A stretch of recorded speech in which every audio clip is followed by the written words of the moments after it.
Kaugnay pa rin ang pagsisimula ng Fire Prevention Month, iba't ibang tanggapan sa Campo Crame nagsisimula na sa paghahanda para sa fire drill. Alamin natin ang detalye ng balita niyan mula sa aming kasama si Alvin Baltazar live via phone patch.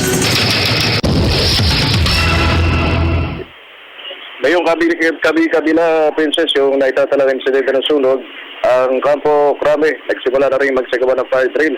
Ang mga empleyado ng Directorate for Police Community Relations sa DPCR nagsipaglabasan ang kanilang tanggapan matapos na kunway sumiklab ang isang sunog sa kanilang opisina. Sa labas ng DPCR, may nakastandby na ambulansya para sa posibleng may maitalang casualty. At ayon kay DPCR Director Chief Superintendent Nestor Kinsay, ang fire drill ay bahagi ng operational readiness na kanilang regular na ginagawa.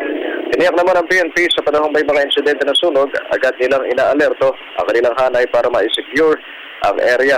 At kailangan na rin may presensya sila sa ganitong mga pagkakataon, gayong hindi nila inaalis na marami ang nagsasamantala sa nakakaawa pa manding mga biktima.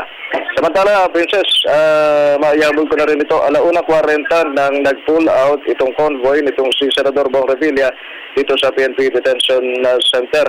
At ito yung nakita naming nakabuntot na convoy kay Senador Bong Revilla na binubuo ng 2 motorsiklo mula sa HPG, Regional Public Safety Battalion, at ilan pang mga backup na maghahatid kay Senador Bong Revilla para maghatid doon sa Asian Hospital kung saan nakatatang dalawin ito ang kanyang anak na si Cavite Vice Governor Jolo Revilla.